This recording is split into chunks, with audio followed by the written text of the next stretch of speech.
अस्सलाम वालेकुम व्यूअर्स, क्या हाल है आप सबके? खैरियत से हैं? Welcome to my YouTube channel teaching for you. Viewers, हमने 2D की कमांड भी देखी, 3D की भी देखी, तो आज हम चलते हैं अपने टारगेट की तरफ, जिस टारगेट पे हमने जो है वो काम करना है, और वो है 3D की प्रैक्टिस ड्राइंग। तो एक इमेज जो है वो मेरे पास है। जैसे ये फ्लैंज होता है, ये मैकेनिकल फिटिंग के अंदर जो ये फ्लैंज लगाया जाता है, ये प्लम्बरिंग में भी होता है, पीवीसी का भी हो सकता है, और एमएस का भी हो सकता है, एसएस का भी हो सकता है। तो ये फ्लैंज जो है वो आज हम बनाएंगे कि इसको अगर बनाना हो तो वो कैसे। तो जितनी भी चीज़ें हैं वो आप ऑलरेडी पहले से कर चुके हैं। तो अब एक फ्लैंज बनाते हैं। अच्छा, एक बात और, अक्सर ऐसा होता है कि हम काम कर रहे होते हैं तो हमें पता नहीं होता कि हम ये जो पूरा इसका व्यू पोर्ट है, ये स्पेस की तरह काम करता है। कहीं पे भी कोई भी चीज़ कहीं भी छोड़ दो आप, तो ये बना देगा। बट उसको व्यू करने में प्रॉब्लम होती है, जूम इन जूम आउट करने में, सेलेक्ट करने में। एक ऑब्जेक्ट यहाँ पड़ा हुआ है, एक बहुत दूर पड़ा हुआ है, तो व्यू पोर्ट भी कंफ्यूज हो जाता है कौन सी चीज़ को जूम करना है, कौन सी को नहीं। तो इसका तरीका ये है कि अगर आप व्यू पोर्ट पे हो और अगर आप चाहते हो कि आप कोई चीज़ बनाओ और वो ज़ीरो कोऑर्डिनेट्स पे हो, तो उसका एक तरीका है वो ये कि अगर कोई लाइन बनानी है तो मैं एल इंटर प्रेस करूँगा, उसके बाद टैब ज़ीरो इंटर। ये देखिए, ये जो मेरी लाइन बनी है ना, ये बनी है बिल्कुल ज़ीरो पे। अब मैं कहीं पे भी आऊँगा, कैसे भी किसी भी व्यू पे आऊँगा, तो मुझे ये यहाँ से फोकस करेगी ये लाइन। ठीक है। तो कोई भी फाइल अगर मिस हैंडल हो रही हो तो उसको ज़ीरो पे करने के लिए उसका तरीका ये है, पूरे को सिलेक्ट करके यहाँ मूव भी कर सकते हैं, जैसे मैंने क्रिएट किया। दोबारा बता देता हूँ, L enter, zero tab zero inter, तो ये ज़ीरो पे बनेगी। अच्छा, अब हम जो है आते हैं अपने फ्लेंज की तरफ। मिसाल के तौर पे अगर मुझे फ्लेंज बनाना है, उसका पाइप साइज़ जो है वो रख लेते हैं हम, 5 इंच का पाइप है। ठीक हो गया। तो आउटर साइज उसका 5 इंच का है। तो हम पहला सर्कल बना लेते हैं। इसके डायमेंशन रखते हैं हम। अच्छा, डायमेंशनों के अंदर अगर किसी को प्रॉब्लम हो रही हो, इंच टू एम एम में मैंने आपको बताया था काम करने का ये तरीका है कि यहाँ आप 5 लिखें, इधर आपको पता चल जाएगा 5 mm, वो 5 इंच में कितना एम होता है। सी एंटर किया, डी एंटर किया, 127। ठीक है, एंटर कर दिया, ये आ गया आपका सर्कल।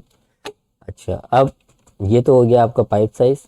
अब नट बोल्ट लगाने के लिए क्या होगा, इसकी एक आउटर कॉलर होगी, ऑफ साइड देंगे हम इसको, ओ एफ एंटर, 25.4। ये कोई भी हो सकता है, अगर बहुत बड़ा एरिया है तो ये बड़ा साइज भी हो सकता है।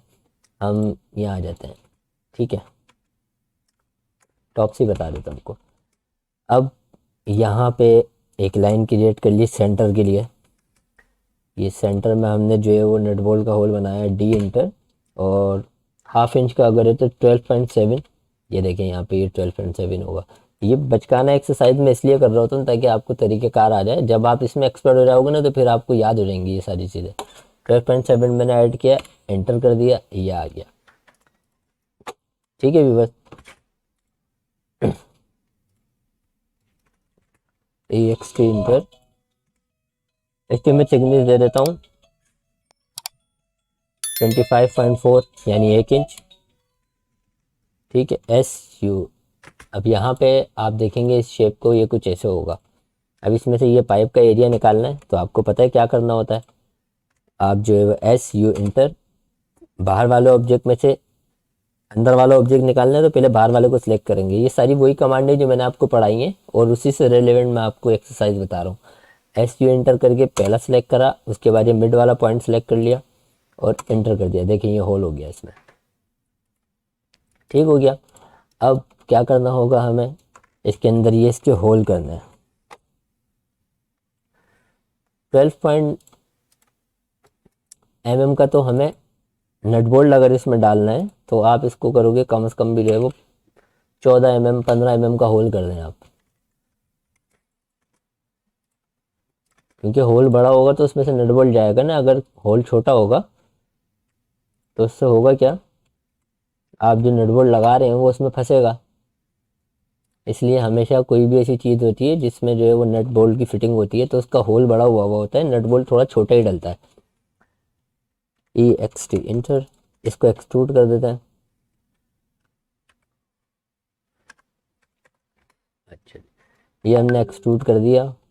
इसको थोड़ा सा मूव करते हैं नीचे की साइड पे ताकि हमें सब्ट्रैक्ट हो जाए। अब करना क्या है, अब बात आ गई एरी की। एरी कमांड सीखी थी हमने रोटेशन के लिए, ए आर इंटर। इसको हमने सेलेक्ट किया, इंटर किया।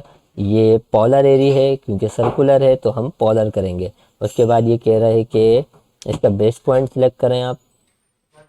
ये आ गया इसका बेस पॉइंट। अब डिपेंड करता है कि इसके अंदर ये नंबर ऑफ नेट बॉल आपने 6 रखने हैं, 8 रखने हैं, ड्राइंग का साइज़ क्या है, 8 रखने हैं, इसके अंदर 8 कर लेते हैं तो ठीक हो गया। क्लोज एरी। अब जैसे ही मैं इसमें देखूंगा तो मुझे ये 8 सर्कल इसमें दिख गए। अब होगा क्या कि जब भी एरी की कोई चीज़ होती है वो ऑलरेडी ग्रुप हुई भी होती है, तो इसको एक्सप्लोर से तोड़ेंगे हम, क्योंकि जब तक अनग्रुप नहीं करेंगे तब तक ये सब्ट्रैक्ट नहीं करेगा।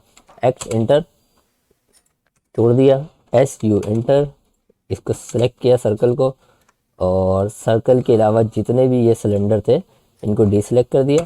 ये देखिए सब में ये होल हो गए। एक कमांड मैंने आपको बतानी थी, वो ये थी कि कोई भी, जैसे आपने 2D में देखा था कि फ्लिट होता है, चैम्फर होता है, ऐसे 3D में भी होता है। अब वो 3D में कैसा होता है वो मैं आपको बताता हूँ। ये देखिए जैसे ही मैं F प्रेस करूँगा ये फ्लिट एज आ गई, तो मैं जैसे सिलेक्ट करूँगा यहाँ मैं इंटर करूँगा, R प्रेस करूँगा, और ये मैं अगर इसको 2 कर देता हूँ तो ये देखें इसके अंदर स्मूथनेस आ जाएगी। ठीक हो गया। अब मैं अगर रिपीट करनी है मुझे यही सारी चीज़ें तो मैं इसको भी करूँगा। ये देखें ये आ गया, इसमें स्मूथनेस देखें कितनी है। ये दोबारा से मैं इसी को अगर रिपीट करूँगा तो ये देखिए फ्लेंच के अंदर ये कितनी खूबसूरती आई है। इसी तरह ये नट बोल्ट का भी होता है। स्प्लिट एज अगर मुझे करना है और इसको मुझे सिलेक्ट करना है चेन में, और इंटर, इसको मैं बंद कर देता हूँ।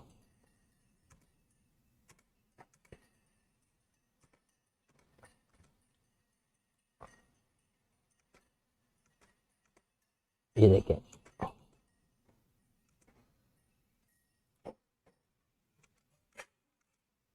ये जो मैकेनिकल चीज़ें होती हैं इनके अंदर थोड़ी सी डिटेलिंग होती है ताकि वो हार्ड एज ना हो, लगे नहीं, फिनिशिंग हो उसमें। तो जैसे ये ऊपर का हो गया है ऐसे ही जो है वो इसको हम नीचे से भी कर लेंगे। तो मैं इंटर की मदद से जो भी मैं कमांड यूज़ कर रहा हूँ उसको जब मैं सेलेक्ट करके इंटर करे जा रहा हूँ, मैं कोई वैल्यू नहीं डाल रहा बार बार।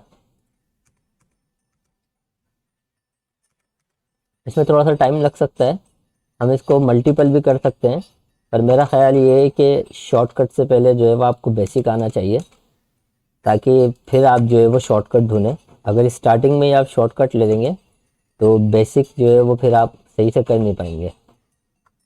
ये हो गया।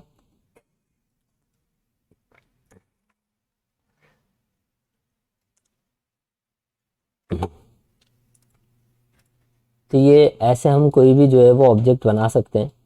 इसका जो है वो मैं प्रॉपर तो अभी पूरा प्लान नहीं बनाने वाला, ये सिर्फ आपको जो है वो जो हमने 3D की कमांड थी उसकी एक्सरसाइज समझाने के लिए है। नेक्स्ट में जो है वो इसको पूरा प्रॉपर बनाएंगे, इसकी सील कहाँ लगेगी, इसके नंबर ऑफ नट बोल्ट कैसे आएंगे, इसकी वॉशर कैसे लगेगी, तो ये सारी चीज़ें हम इसमें सीखेंगे। आपने इसमें सीखा कि हम 3D ऑब्जेक्ट के अंदर ऑफसाइड की कमांड यूज़ करी, एक्सट्रूड की कमांड यूज़ करी, सब्ट्रैक्शन हमने करा, हमने फ्लिट एज करा, ठीक है, ये स्मूथनेस इसके अंदर आई। तो नेक्स्ट वीडियो के अंदर जो है हम इसको प्रॉपर फ्लेंज बनाएंगे, ऐसे नंबर ऑफ़ नट बोल्ट लगाएंगे इसमें। तो अगर मैं भी बनाऊंगा तो वो क्लास लंबी हो जाएगी और फिर आपको प्रॉब्लम होगी एक्सरसाइज करने में, क्योंकि मेरे जितने भी व्यूवर्स हैं वो अभी बिगनर स्टार्टिंग के हैं सब। ठीक है व्यूवर्स, अपना बहुत सारा ख्याल रखिएगा। इंशाल्लाह नेक्स्ट 3D की क्लास में फिर मुलाकात होगी। मेरे चैनल से अगर आप कुछ सीख रहे हैं, आपको कुछ फ़ायदा हो रहा है तो उसको लाइक सब्सक्राइब कर दीजिए, और अगर आपको कोई सवाल हो तो मुझसे आप जो है वो कमेंट में पूछ सकते हैं। इंशाल्लाह नेक्स्ट वीडियो में मुलाकात होगी। अल्लाह हाफिज़।